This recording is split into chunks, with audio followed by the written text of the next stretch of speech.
Previously on Polymorph Self, the epic saga of Seyda, mightily clean barbarian. Finally, after days and days and days of being covered in all kinds of muck, we finally got to have a bath. And it was brilliant and hot and steamy and some other things happened that I should probably mention. After running us the lovely bath, Bill, our old lowly friend, updated us on the happenings at Lunanami. Hjani, the silver bitch, has been taking credit for our mighty deeds. And our patron, the equally terrible Arpitani Whiteblade, has disappeared from her post with a lot of soldiers, probably to join this civil war we're all messed up in. In Lanake Raka, we found Captain Kulo readying forces against the incoming invasion. They're heading up the river in giant galleys. We're still a little hazy on who we should side with in this fight, as all of the Whiteblades are awful. But we need to keep the people safe, so with that in mind, Hjani headed off to see the prince in his tower, while Bjorn and I headed to the Polo and our underground resistance connections. It seems that Bjorn and his connection were a little too connected in the past, so while they sniped at each other, I got down to work with the rest of the resistance. We're about to agree to keep the people safe in the Temple District. And then do we join the fight at the riverfront, or do we sort of, what do we do then? Just all of our allies, we stay by the Temple District to protect people? Stay out of it and keep the people safe. Seyda, how about you? Keep the people safe, Jace. Okay, then we shall do that. We shall round up as many people as we can from the cabin areas, the residential areas, and try to get them back to the temple. However, if we are, if the battle's not kicking off, and if we get challenged by a commander, I guess we're going to have to need something to sway them, like someone who has citizenship, such as yourselves, or some sort of. We need something to sway any potential challenges because people are going to notice we're doing it. The commanders are telling everyone to grab spears and man up to the riverfront. That's the only part of this plan that I don't see working. Is what if we're challenged by our own people while doing this? We will give you command for this fight. We will give you a letter of command. You will be deputized by the crack team. Well, Miss Seyda, perhaps I see you wear a citizenship ring of the realm, and you also have your cloak as your insignia. If I, Jace Horjar, could perhaps borrow your citizenship ring and colours, I wouldn't be challenged. I could tell them official orders. And she's a great rogue, meaning she's sneaking to lie about it. And she's also a full-sized human just like woman. you to call me a liar in front of your friends. As an aside to Bjorn, am I going to get this back? There's no place in this tiny room for asides. As an aside to Bjorn, am I going to get this back? You can trust her. So is that the plan? You will give me your citizenship ring and insignia and military cloak, and I can then make sure that I'm not challenged as we do this, and also maintain my identity. Okay, let's do this. But if anyone asks if this comes out later, For the record, you have to say a command of I give or something like that. But if anyone asks, this is going to come back that I got beaten up in an alley. I can give my ring and cloak to Jace. Okay, by the way, what's your, let's say, spot check? My spot check is nothing, but it's on my wisdom, which is +1. Make a DC 15 spot check, rolling the 20-sided dice and adding 1. I rolled a 15, +1 is 16. As you hand over the ring and the cloak, you think you spot the proverbial glint in her eye as she struggles to, not look too pleased. But I mean, this is all during and after the fact. And she says, Bjorn jokes, but you can trust me to protect the people, and this will help in this task, that's for sure. I turn to Blake and tell him that he has to keep an eye on Jace. I'm Blake. I'm sitting here right 1 foot away from Jace. Blake, keep an eye on this lady. Why would you say that in front of her? She could gut me like a fish in 2 seconds. Don't let her gut you like a fish either. Keep an eye on her. Don't be gutted. They're your commands. Okay. Jace doesn't seem too perturbed by you saying this right in front of her. She, with a hand signal, beckons Blake and the 2 other people to rise. She dons your cloak and ring, and they open the door and say, "Try not to get killed in the coming battle, and perhaps we can meet again afterwards." Jace, protect the people. I will. Okay, they leave. Which now cut to Hjani. Hjani walks through the deserted, deserted streets. Hjani walks through the deserted streets of the merchant quarters, the banking quarters, which would be bustling with trade and wagons during the summertime. And eventually you come out at the garrison square, where you very first went to get your first missions and meet Captain Corlo. You don't see Prince Callus Whiteblade there, but you do see his elite troops, captains, marshalling people. And you see one of the commanders sees you walk in, recognizes you, and sort of looks at you expectantly as you walk over. All right, sir. I'm trying to figure out what's going on in the city. We just got in after our last mission, and it seems like we got in just in time. Are you brave archer Hjani of the correct team? That I am. Wonderful. Glad to have you on our side. We have many tasks, but the main problem is that Prince Callus has opted to stay in the defense tower. And we are marshalling this without any really charismatic commanders. What we need is people on the front line, putting out fires and marshalling the troops. Well, who is in the town? Are any of the other Whiteblades there? No, Kanatani has been missing for a week. The rumors are that she leads the very assault on the town. Well, that poses a conundrum, doesn't RP it? Tani has not been seen for a while. Your patron, right? Have you come from Lunanami? Is she there? Is she arriving? Unfortunately, she wasn't there, and she doesn't seem to be arriving. How about that Silver Fox lady? Is she around? Ah, she's somewhere in the town. She is checked in for duty, yes. All right, do you have any idea where? No, someone gave her orders. She kind of rolled her eyes and disappeared into the streets. But, you know, she's a great hero of our town. She's wonderful. One of the finest blades, the finest rangers in the elven tradition, and just all-round wonderful representative of our Kikathran culture. Did you know she single-handedly took out a whole team of evil priests and slayed their head priest? We'll see what the record shows one day when we remember it. Okay. Anyway, she is around town somewhere, yes. All right, then. So I guess, did Prince Callus Whiteblade give any orders before he retreated back into the castle?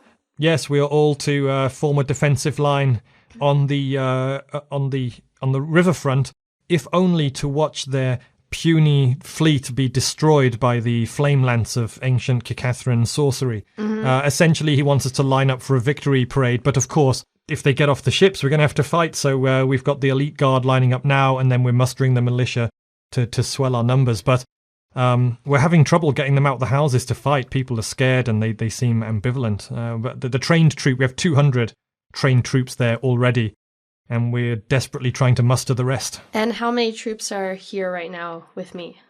Are you asking me, the DM, around? The DM. What do I look It's just commanders and militia. Militia are part-time forces, who are called in. Yeah. They have very basic training. They get leather armor and a spear and a battered shield, and they have to form the spear lines. There are about sort of 50 townsfolk lining up and getting given their spears and their orders, but it's very sort of stragglers essentially. We don't know why, but we are waiting for more people to turn up. The people are hesitant. They are afraid, I think. We need someone like you, a true pure-blood elf commander who can inspire in the battlefield. Well, you know what? Actually, I heard that there might be some possible attack from somewhere else besides the riverbed. So why don't you guys go off to the northern area near the woods? The southern area by the woods. The southern area by the woods, that's right. That's what I meant to say. I'm just trying to... So you think we should take this portion of the militia that we do have and defend the woods? Because where the woods end and the town begins on the south side, that's the working people's sort of cabins. It's very vulnerable, yeah. Yeah, it is quite vulnerable. How do you come across this intelligence? Well, I mean, we were just out gathering intelligence, so we heard some rumors. I think it's definitely worth getting a couple of troops there just to check. Okay, I shall do it. And he walks off and starts to bark commands at the ragtag group of militia forming on the other side. And I'm now speed walking to the tower of where Callus Whiteblade is because I need to find out more. Oh, you're going to the defense tower. Yeah. Okay, I'm going to give then each of you another scenario before the next big event happens, which means you'll get to go to the defense tower. So cutting back to Seyda and Bjorn in the Polo, is there anything else you want to do or anyone else you want to talk to before I cut back to Hjani and then go on to the next big event? I feel a bit naked without my cloak. Oh, you're very clean, though. And you're not naked. I know, but without my cloak, I feel naked. You're so shiny and clean. Okay. Will Bill Botley happen to have any cure wound potions that we could buy off of him? Are you asking me, the DM? Hey, Bill. Oh, hi. Oh, what happened back there in the room? Oh, that's so cool. You know, my inn, the Polo, is a kind of center for this activity because this is the place. Bill Botley, I'm the man. It is the Everyone's got to go through me. Hey, Bill, in the underground. You sell them good potions? Potions of magic? No. Yeah. Okay. I do have several kegs of the finest horse piss still available. All right, forget it, Bill. Okay, we should head off. We should head off, Hjani. Seyda. Bill, you should... Sorry. Do what? I sneeze wherever I am. Yeah, I don't know how that works out logically, but yeah. Called Seyda Hjani. Anyway, Seyda, you were saying... Bill, maybe you should barricade this up a little bit. Everyone who's in is already in, and you don't want their drinking disturbed. Look at these guys. They just want to have their horse piss in peace. You don't want a bunch of army guys coming in, knocking down the place. You're right. We'll get to the Temple District. I will. The Temple District. Oh, what's happening at the Temple District? Is that what you were talking about in the back room? Very secret things. You should go there with your friends. That's where it's all happening? That's where it's all happening. Great. I'll lock up and get them there right away.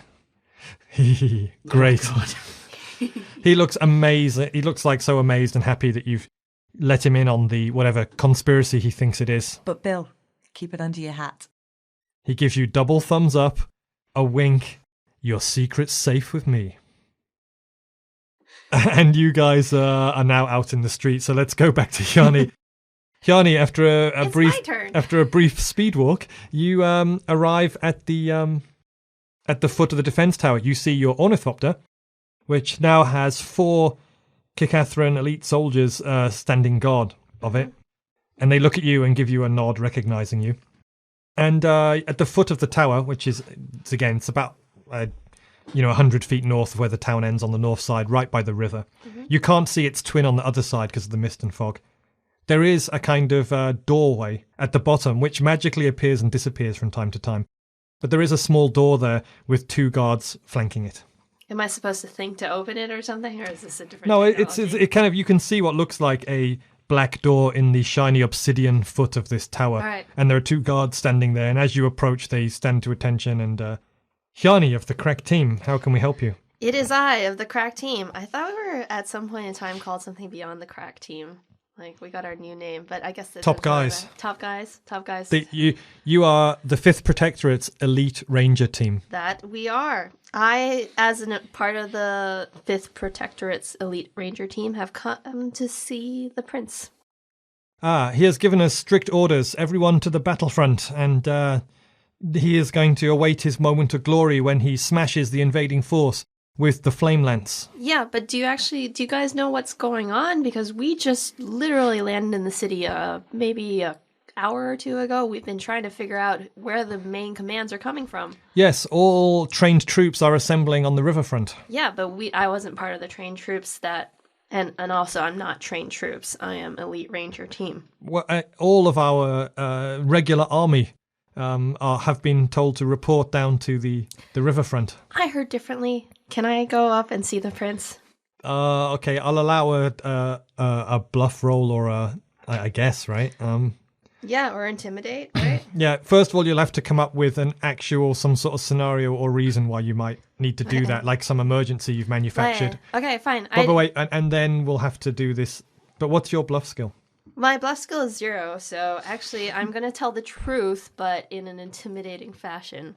That's not going to cut it. It's going to have to be a bluff. And Alright, fine. it's an opposed check. They also have 0, so it'll just be a straight roll against each other of a d20. All right. So, first of all, I'll roll mine back here secretly. Then you roll yours, tell me what it is, tell your story, and I'll tell you the outcome. Okay.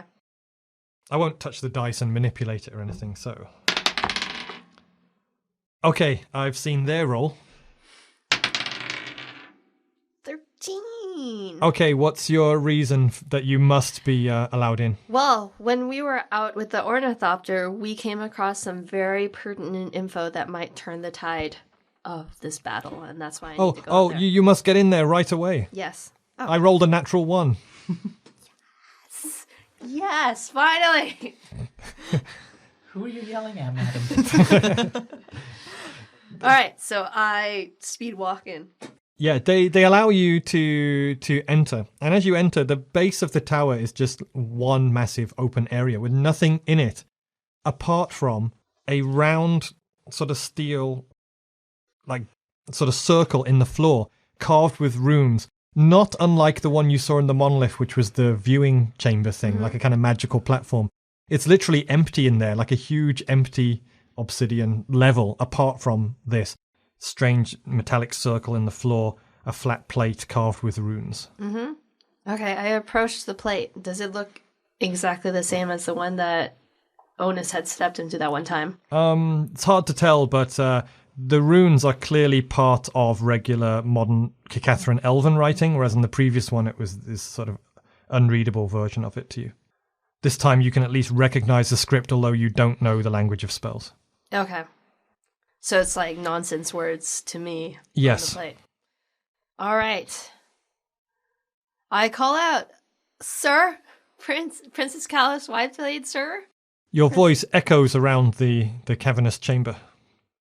All right then. Well, I step onto the plate. Okay, you feel queasy as you dematerialize and rematerialize high up in the tower.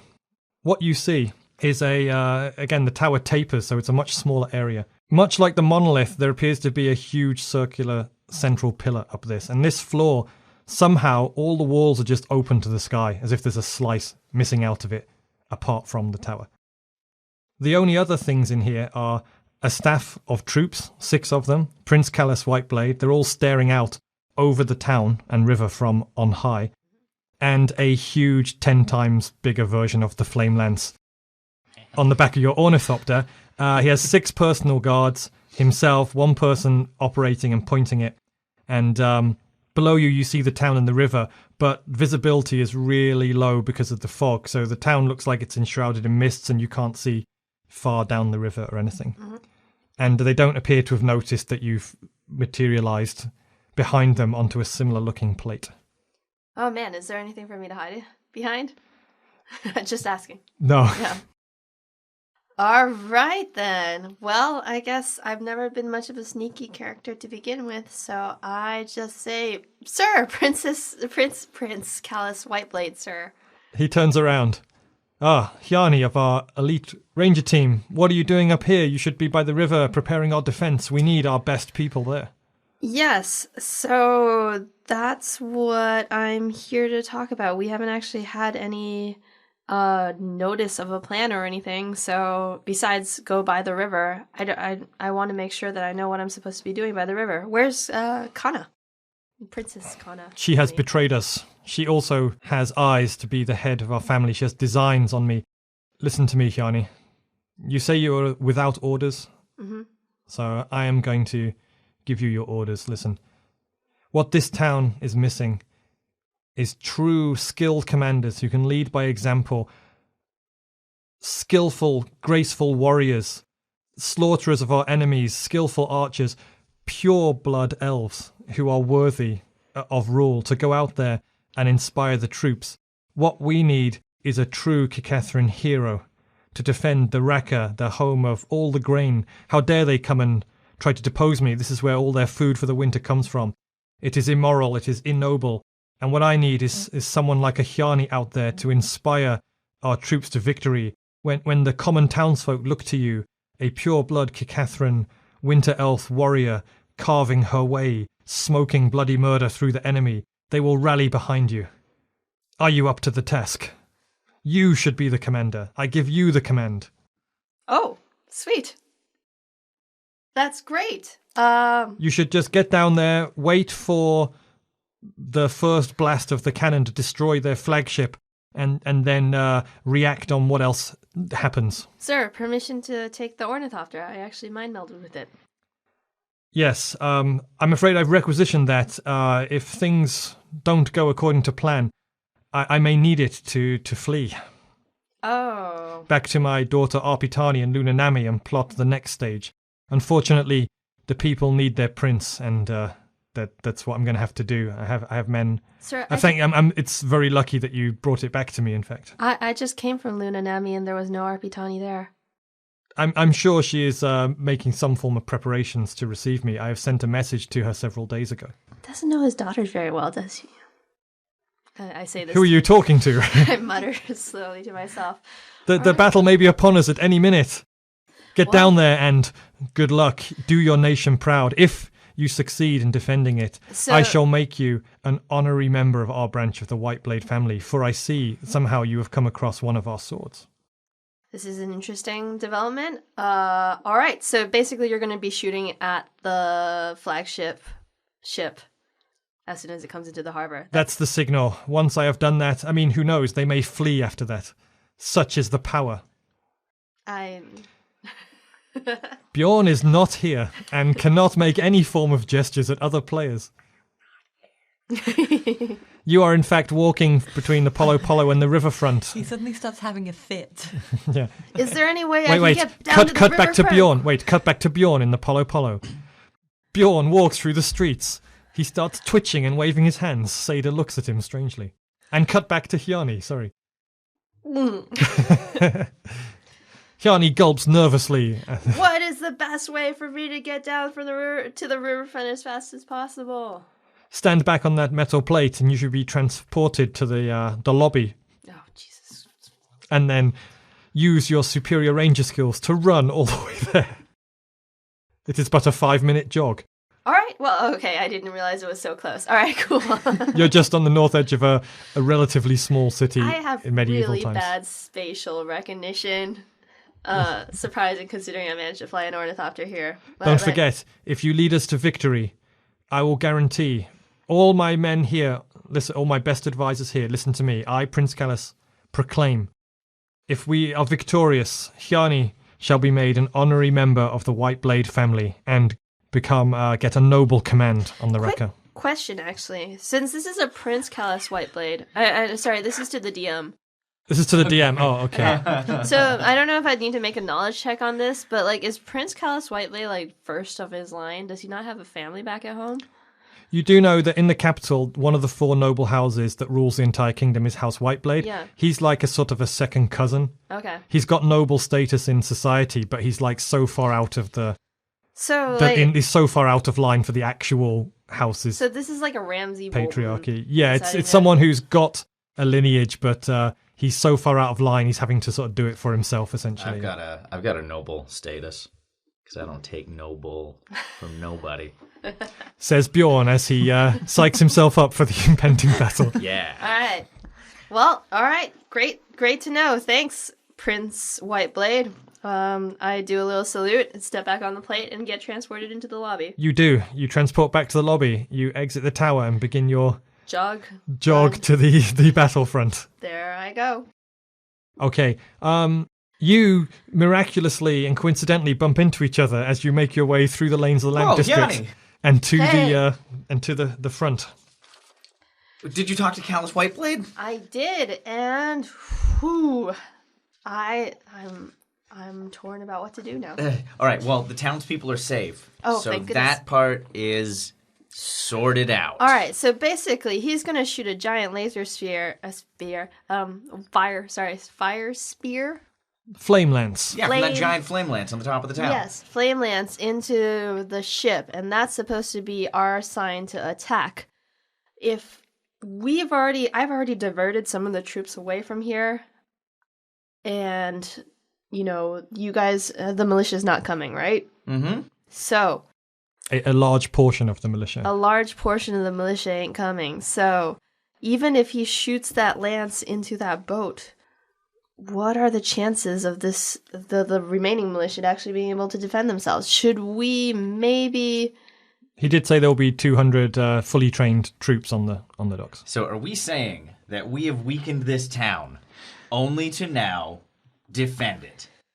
Awesome. That brings me to the next point. So we're going to I've got a huge thing to read out here, unfortunately. There's no way I'll get through it without... we love a challenge. The challenge of listening to... No, the challenge of... You do. Just delineating the town's resources and then thinking, we're going to save this place. You are. So, We're doing we it hope in hard so. mode. Yeah. And for on mic here, for the listeners back home, we rarely do meta talk, but just a quick break before I get to this next thing. We play version 3.5. But for the sake of resolving a large-scale battle, I'm going to use a version from the Rules Cyclopedia of version 1. They had mass combat rules, which is really cool, where you evaluate both the sides and score points for what they have. And then both sides roll a D100, a percentile roll, and add it.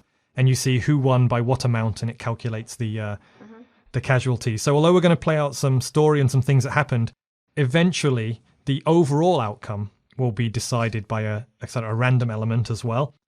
So this is not a linear thing, just whose outcome is decided by the DM. All the decisions you've just made, like diverting militia or sending the rebels to protect the people and not to the front, these are all going to have an effect. Yeah, and there will also be a random element. So let me set the scene, because it's go time. 200 of Linake Raka's fully trained and equipped troops start to line up and take positions across the face of the riverfront buildings. Between them and the river itself lies a deep band of cobbled courtyards and open space. The militia start to filter in behind and to the sides, slightly disorganised and strangely few in number. There is no sign, of course, of Prince Callus Whiteblade at the front. The cold scene becomes still, with all eyes on the river. At first, hulking shadows can be seen behind the mists and the lap of water becomes louder. Then, the splashes of oars are heard, with the chatter and echoes of voices. The first large shadow comes into full view. It is a long, thin galley with one deck for the rowers and a flat upper deck for soldiers, a byreme. At least 4 more of these 80-foot-long vessels lie behind the leader, each one packed with troops. As the lead galley approaches the docks, apparently content to go in for a direct skirmish, you see 2 figures at the prow. One is a standard bearer holding aloft a split flag of Kikathra and House Whiteblade. The former is a pale blue star on a white field. The House Whiteblade arms add a sword under the star. Next to the standard bearer is Karna Tani Whiteblade, the Frostbitten.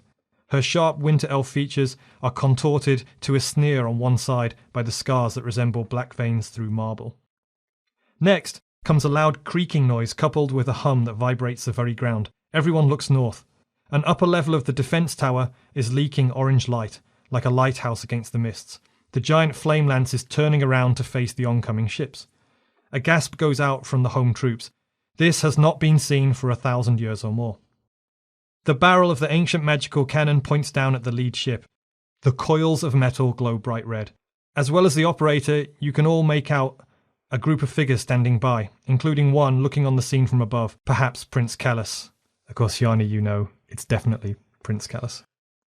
Everything stops for a moment, and then the red light grows intense, eyes are averted, it's so bright. Then a crack sounds out, a sonic boom that covers you with a gust of wind. And then the middle of the tower is completely lost to a violent explosion. You hear the splashes of rock chunks falling into the river, then the top half of the ancient obsidian tower tips and plunges the other way, falling onto the earth with a thud.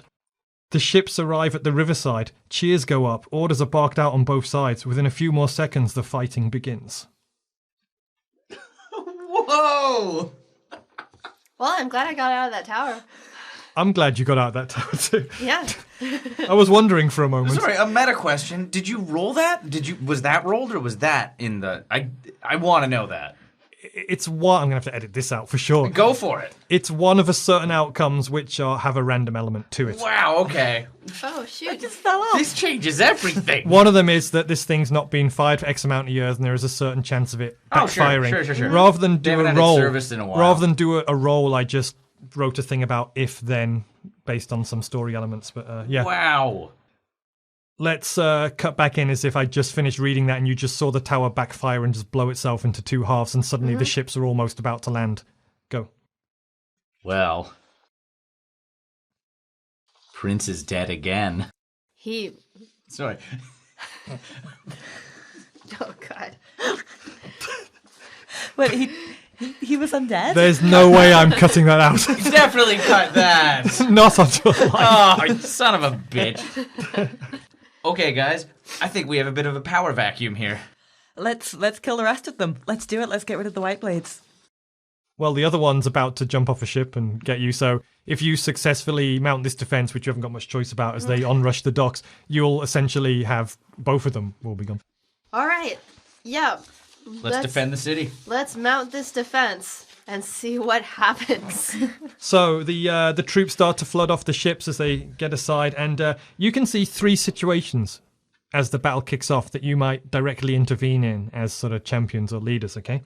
So I'm going to read three of them out, and you can move to either one of them in groups or split up, or, it's up to you, okay? So here's three things that you see happening as the battle unfolds. Number 1. Looking into the battle, you see a problem at the south end.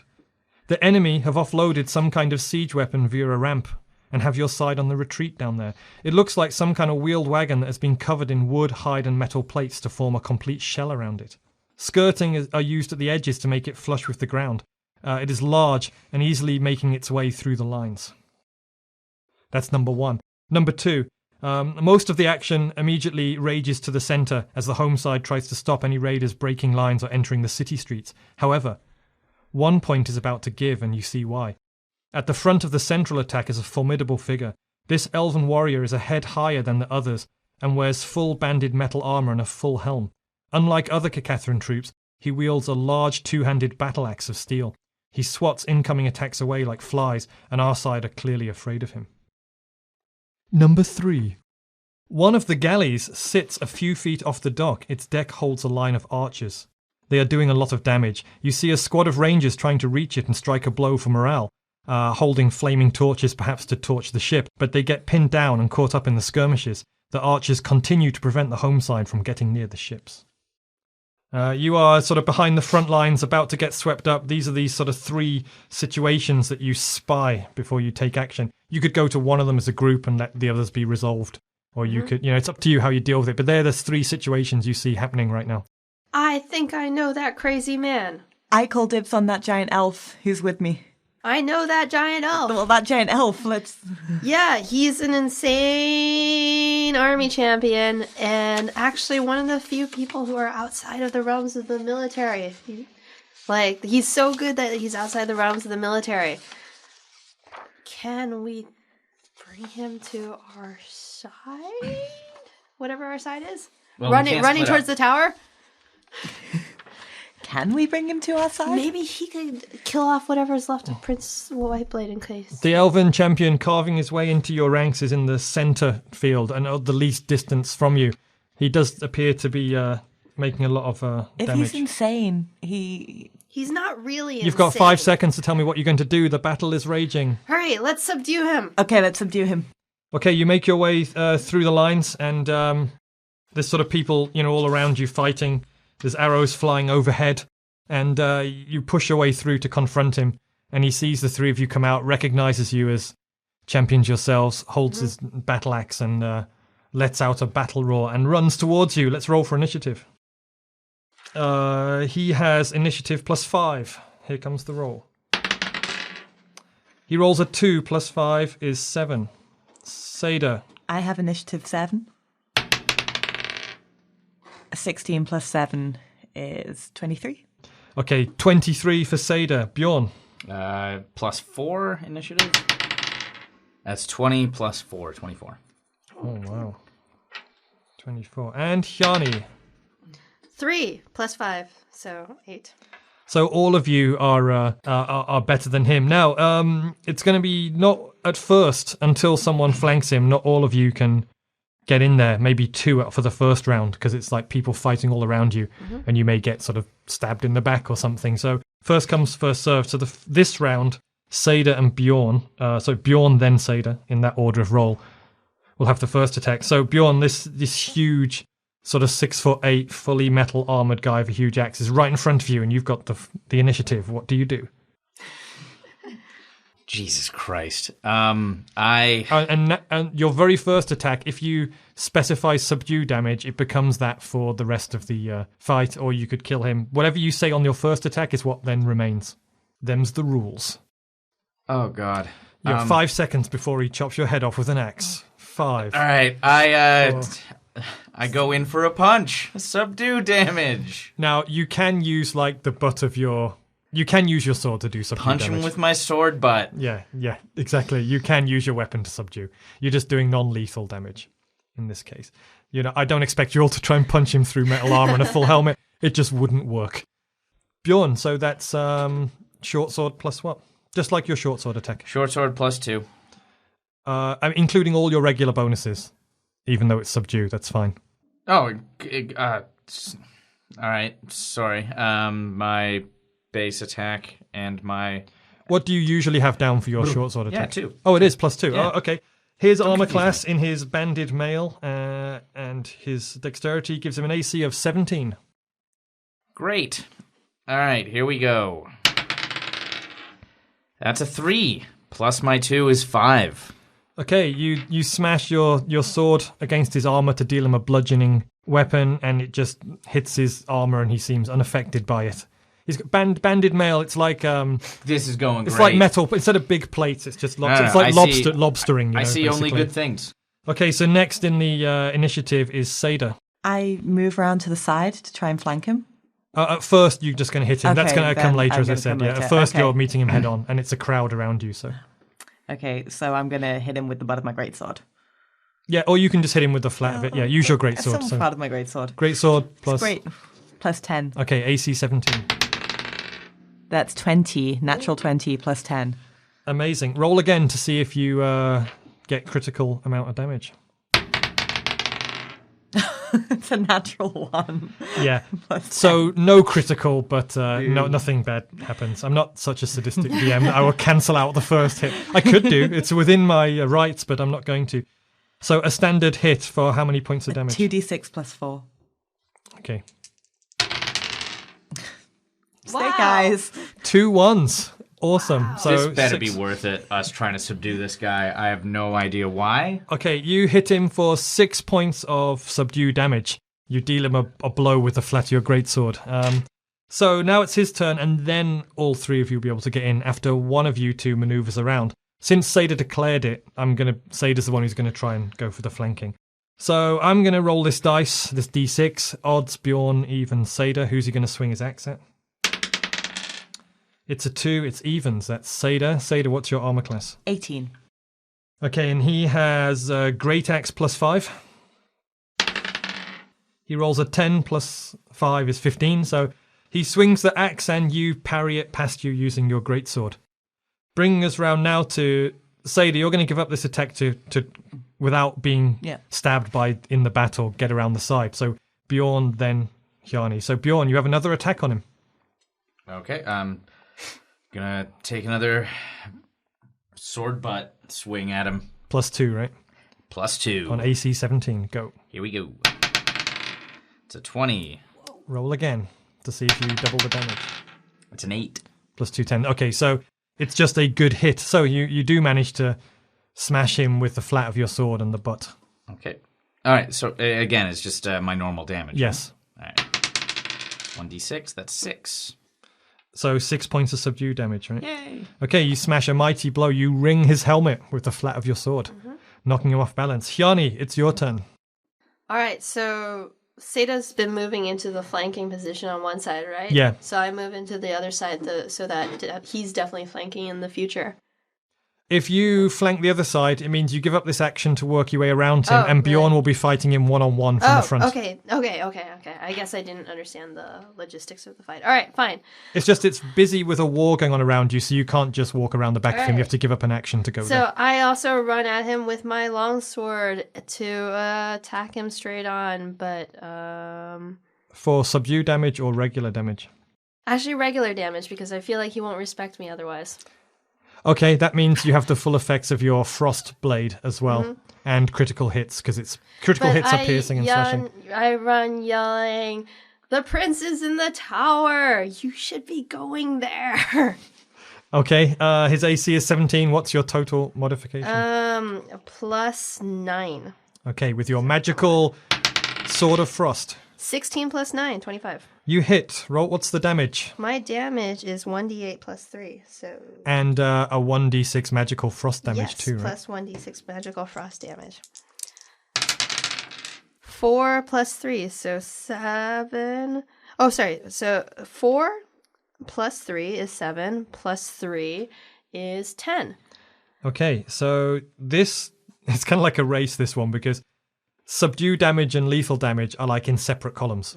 So that takes his first 10 hit points of regular damage. Whereas these guys have inflicted 12 hit points of subdue damage. So it's whoever gets there first, essentially, is how it works. And, It brings us round to him. Okay. So now you and Bjorn are in front, so I'll roll the dice again. Who does he swing for? Odds, Bjorn, evens, Hjani. 6, it's evens. It's Hjani. Hjani, what's your AC? 17. Okay, he swings his great axe +5. 15 + 5 is 20. He smashes you with his huge axe for 1d12 + 2 damage. Oh, I'm really sorry. I'll have to lift the screen to show you. Is it a 12? +2. +2. He Jesus. smashes his axe into you, denting your armor, cutting your side, and dealing 14 points of damage. And I'll be like, well, touche, but also dumbass. So that's he's a mad berserking champion, just trying to murder people. What's your remaining hit points after that mighty maximum 15? damage blow? 15 left on Yeah. top of that. Oh, okay. And that's his maximum strike, so you could So take another one. could You take- could, yeah. I can take it. I It's could, fine. yeah, sure. You know, Yeah. if I wanted to. Okay, this brings us round to Seyda getting around the side and having a +2. Okay, so now I have a +2 on top of my +10. Yeah. Okay, let's do this. His AC is 17. I rolled an 8 + 2 is 10, + 10 is 20. It's a hit. 2d6. Okay, now yours is subduing damage. Yeah. 2d6, that's 4, and a 2 is 6 + 4, sorry. 6 + 4 is 10. 10. Okay, he seems to be staggering now as your bludgeoning is wearing him down. Bjorn, you're next. You're also... no, you're directly in front, right? So, yeah. Yeah. Gonna do it all over again. Hit him with my sword butt. Yeah, attack bonus +2. AC 17. Yeah, that's an 11 + 2 is 13. Okay, yeah, you failed to penetrate his armor Bwomp. with your damage. Hjani, you're before him. You're like in the regular order now. Oh, okay. All right, then. Well, I guess... Wait, so I can only declare subdue damage at the beginning of the fight, That's right. So I am fucking ripping this guy up, if I can. His AC is 17. +9. 18 + 9. 27. You do. Your So- sword finds a joint in the armor. So 6 + 3 Yep. is a 9. + 2 is an 11. 11. As well as having his bell rung, he's also losing blood. As you stab him with your sword of frost, and you see the frost, the magical frost, sort of spread over a patch of his armor and sort of like curl and crack it, even though it's made of metal. Run towards the freaking tower, dude. We're trying to tell you what to do. You say that to him, and he tilts his helmet, not having any context for what you're saying or knowing what's going on. However, now I'll roll again to see which of you two he attacks again. Odds, Bjorn, evens, Hjani. It's even. It's Hjani again. Your AC is... 17. That's right, and X +5. That's a 15 + 5 is 20. He smashes you with his axe once more.